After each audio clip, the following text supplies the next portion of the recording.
Madam Speaker, I yield 3 minutes to the gentleman from Maryland, Mr. Mfume. Gentleman from Maryland, Mr. Mfume, is recognized for 3 minutes. Thank you very much, Madam Speaker. I want to particularly thank the chair for yielding this time, but also for her very important leadership on the Small Business Committee and for the excellence of her example, getting all of us to the point where we are today. At a time when, as has been said, small businesses are at risk of being pushed out of the federal procurement space due to forces outside of their control, it's imperative that we unite across the aisle, as has been stated, to stand up for those small business concerns and to help grow their presence in the federal contracting space where possible.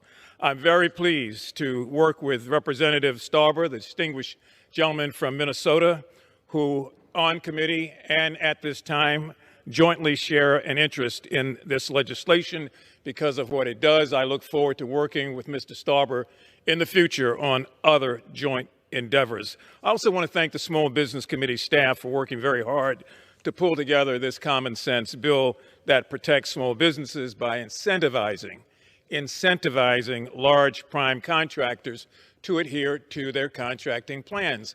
Now, some might say, well, why do you have to do that? Unfortunately, if we don't do it, they will continue as they have done to not adhere to those plans, and it hurts the overall small business community. Currently, prime contractors have very little economic incentive to do the right things, to abide by their subcontracting plans. And these are the plans that they themselves have negotiated. So when prime contractors disregard these pre-negotiated terms, the only recourse that we have is to make sure that we find a way to involve ourselves before they're left with their only alternative, which is to file a lawsuit. So given the nature of the courts, any small business relief that may come to them could prove to be too little, too late. So again, I want to thank the gentleman from Minnesota. This bill creates an economic incentive for prime contractors to follow their subcontracting plans by requiring any agency of the government to assess those plans and to offer advice and an opinion on whether or not they've complied.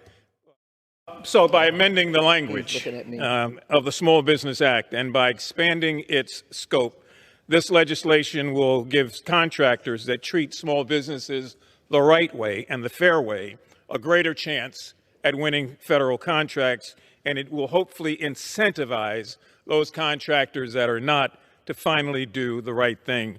So I respectfully ask that my colleagues vote in support of H.R. 7694, the Strengthening Subcontracting Small Business Act of 2022, and I yield back any time I may have remaining. Thank you. The gentlewoman from New York is recognized. Madam Speaker, I just want to say thank you to both gentlemen, Mr. Stauber and Mr. Mfume, for their hard work, and I urge my colleagues to support this bill.